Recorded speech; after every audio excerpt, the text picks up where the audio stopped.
Hello guys, welcome to this session. Today we are doing the next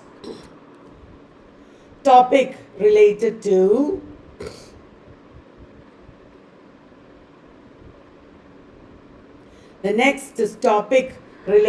research. I thought today we'll do research publication terms. This will be very useful. Terms related to research publication. Would you like that?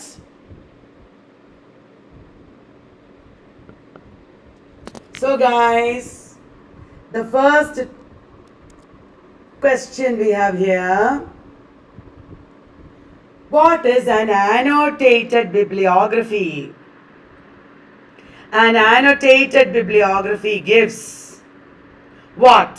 Which of the following?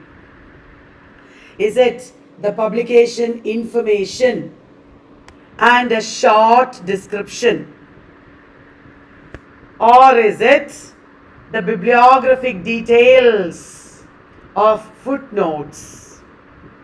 Or is it the bibliographic details with annotations? Which of these is an annotated bibliography about?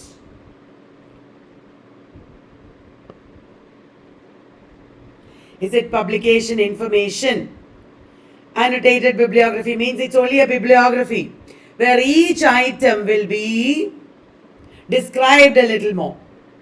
A usual bibliography only, but short description will be there.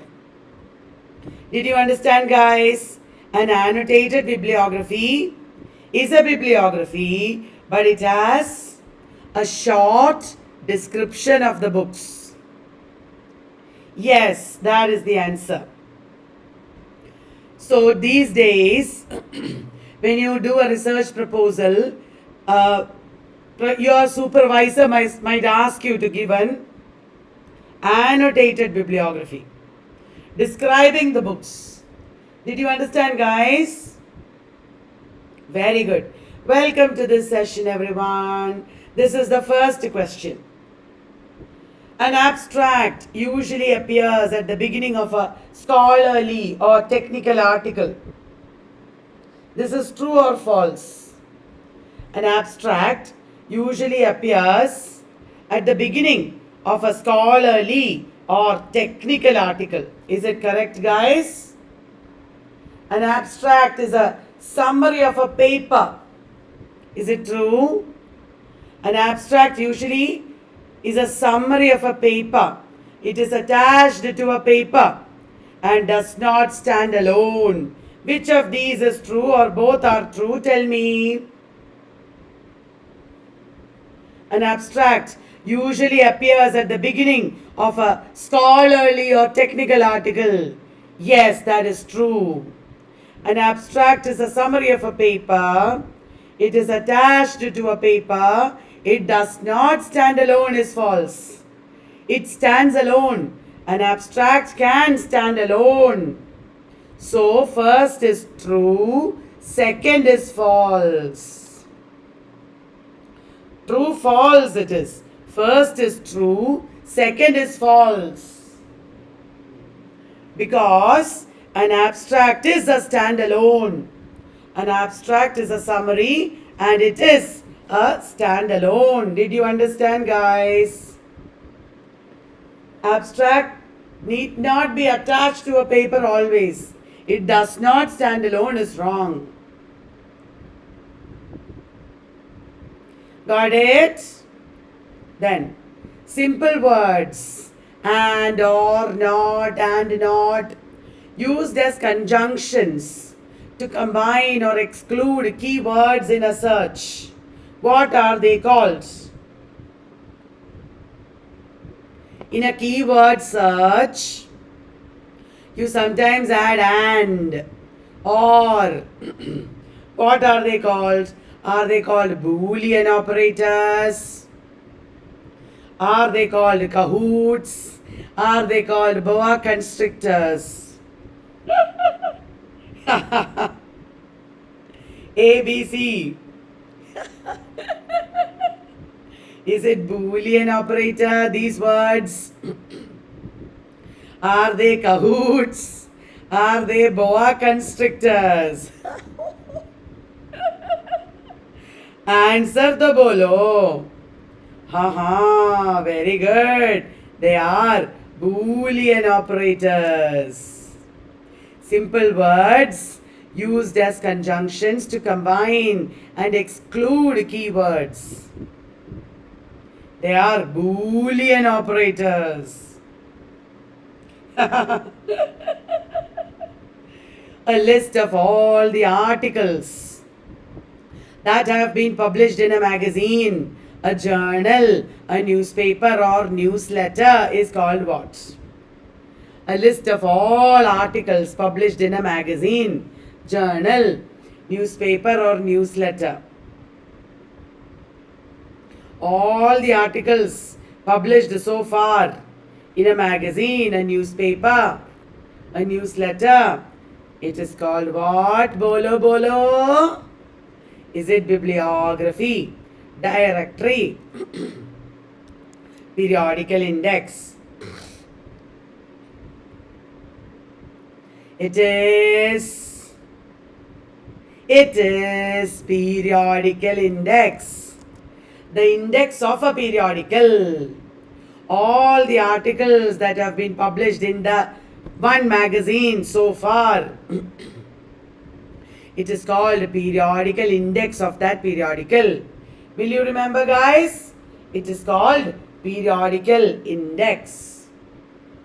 Then, in a search engine or database queries, a shortened version of a search term is called truncation. Is it correct? A shortened version of a search term. You can, for example, indicate it with an asterisk. You can indicate it with an asterisk. Is it correct? Truncation or stemming is a technique that broadens your search to include various word endings and spellings. Truncation or stemming. Have you heard of these? Array, both are true. Let me explain, guys. When you are doing a Google search, a shortened version of a search term is called truncation. For example, photo and one asterisk if you put. Photo and one asterisk if you put. Then you get photos, photograph, photography, photographer, all the various forms, the various word endings and spellings, all will be included if you put an asterisk. Truncation is also called stemming. Truncation or stemming is a technique that broadens your search. These are very important. They may ask someday. Truncation means shortening.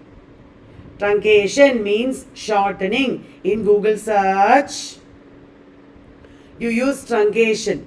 Asterisk is the most common form of truncation. Truncation is also called stemming. I am giving this question to you just to teach you, just to tell you important pieces of information. Okay? Truncation or stemming is a technique that broadens your search to include various word endings and spellings. Got it, guys? Then, to search the words woman and women in one search, you want to search for woman as well as women. In one search, how will you do? You can search WOM asterisk N. This is called what? WO. No. Thesaurus is completely different. What are you saying? Thesaurus is completely different. I'm talking about search methods in Google. Search methods in Google. What is this called? Woman and women. You can search like this. Do you know that? This is called what? Wild card, joker, trump. Bolo. Is it wild card, joker or trump?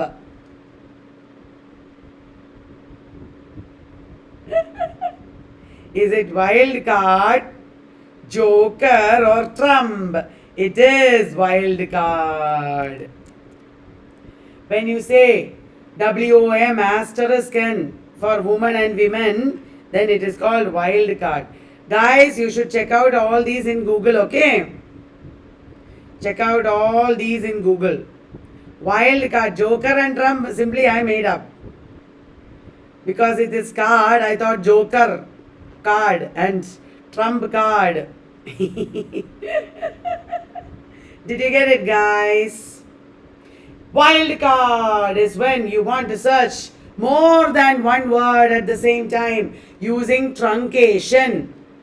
Got it? Truncation. A periodical intended for general public rather than for scholars is called what?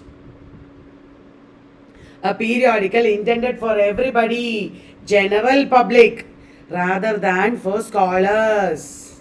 Is it serial, supplement or magazine? Is it serial? Is it supplement or magazine?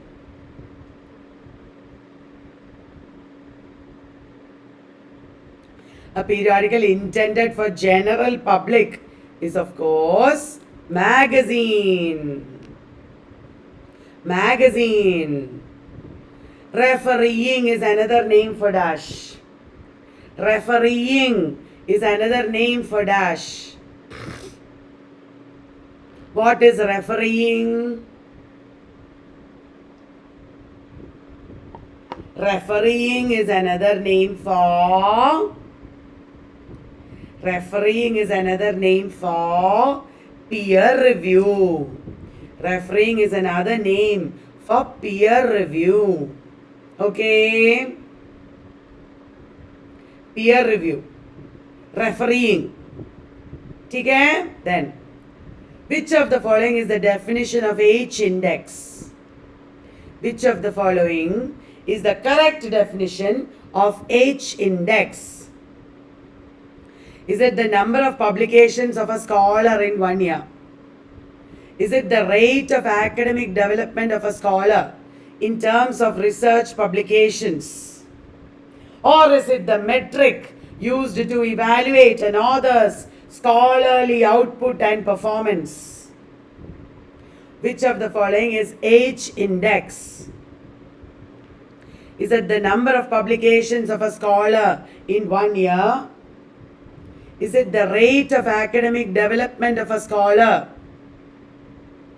Or is it the metric used to evaluate an author's scholarly output and performance? Which of these is H index? Yes, it is the metric used to evaluate an author's scholarly output and performance. An author's scholarly output and performance is judged using H index. Very famous it is. H index is very famous. A researcher has an H index of 25. What can you infer from this? A researcher has an average output. A researcher has poor output. The researcher has an excellent output. Which of these is H index 25?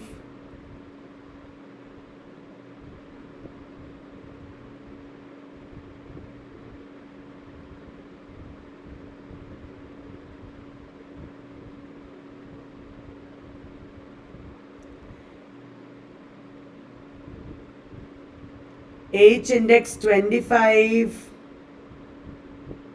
Yeah. Average is 20-25. Average is 20-25. All of us will have 20-25. More than that, it will be Nobel laureates, etc. A researcher, if it's a research scholar, it is 20-25 average. Excellent must be 40-45. Did you understand? Excellent must be 40-45. Dash is the frequency with which An average article in a journal has been cited during a particular year or period. Dash is the frequency with which an average article, let us say excellent for this, because it is not average, it is excellent only. Because 2025 is good. Average is not the name. We'll say average, na? Because 2025 is normal, ordinary people. 40-45 means like Nobel laureates, etc. Exceptionally good people. We'll say average, na? Okay. We have to try for 35. Now, dash is the frequency with which an article in a journal is cited during a particular year or period. Bolo? The frequency with which an average article in a journal has been cited. Is it G factor? Is it affect factor? Is it impact factor? Is it G factor? A journal, how many times it is cited? Is it G factor, affect factor, impact factor? Bolo? It is impact factor. A journal's impact factor is very famous. Impact factor of a journal is very famous. Okay, the frequency with which a journal is cited is called impact factor. Very good. An open access journal, matlab what? What is an open access journal? It is available to the public without subscription. It is available to anyone with subscription. It is available to all educational institutions without subscription. Which of these is the feature of an open access journal? An open access journal means it is available to anybody. It is available to the public without subscription. Open access journal means anybody can read it. It is available to the public without subscription. Yes. Declaring conflict of interest of a research publication ensures dash. You know, sometimes when we write a publication, it might have conflict of interest with some other publication. Same thing might be there somewhere else. What is not clear, Harshad? Open access means no, you don't have to subscribe. It is free for everyone. What is difficult? Declaring conflict of interest means what we are writing there, it might have some conflict with another journal, in another article. You can declare it. Declaring conflict of interest ensures transparency, research transparency. Transparency means you are showing that there are these problems. You are transparent. You are not hiding anything. Did you understand? Transparency means you are not hiding anything.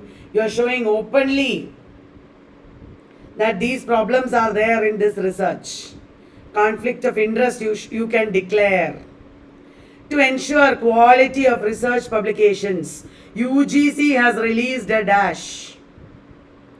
Is it a journal directory? Is it a care list? Is it a refereed journal status? To ensure the quality of research publications, what has UGC released? Is it a journal directory? Is it a care list of journals? Is it refereed journal status? It is care list. UGC care list is famous. UGC care list matlab, that is the list of journals which are accepted by UGC. It is care list. Okay? Care list means list of journals accepted by the UGC. Journals have which of these? Journals have which of these? Is it international standard serial number? international standard journal number, international journal register number. Bolo, journals have which of these? Journals have which of these? Journals have international standard serial number. In other words, it is ISSN. Journals have ISSN, International Standard Serial Number. That is the word. ISSN means International Standard Serial Number. Did you know, guys? If you hope to win Nobel Prize, your H index should be at least 35, preferably closer to 70. If you want to win Nobel Prize, your H index should be at least 35, preferably it should be closer to 70. Guys, how will you write a research paper? You have to identify an area that you like very much, you are interested in, then you should read about that area. Google search and find out more about that area, find out major authors and works in that area, read those works. Did you understand? And then search in Google Scholar in Google Scholar what will you find? In Google Scholar you will find articles. In Google Scholar you will find articles. Then you can read the articles, make notes on your own, think about some interesting aspect of this area or this book, and then make notes. I told you already H index what it is. Govind, you came late, I suppose. H index is the metric to measure the author's scholarly performance and output. Okay, so you have to read extra, make your own notes, then write a small abstract. What is my argument?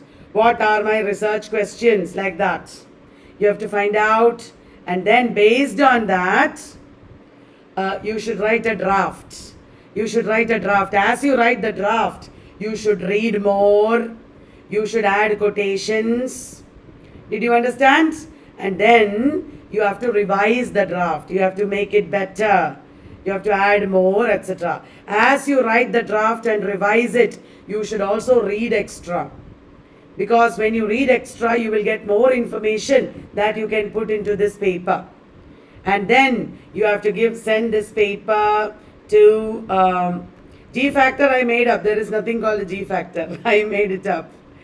You have to send it to many research journals. You should try to get published in the journals in UGC care list. Did you understand? You should try to get published in the journals in UGC care list. Did you understand? Tomorrow I will talk about MLA handbook and citation. Tomorrow I will talk about research citations. So when you do research and write a research paper, it is very, very important to know how to do the right citation. Isn't it? You have to know how to do the right citation. So tomorrow we will do that. Will you do that? Will you come? Please read extra about all these things, okay? Please read extra. Okay guys, that brings us to the end of today's session. I will do more like this, and in the coming weeks we will do more paper 1, and also we will do poetry appreciation. Would you like that?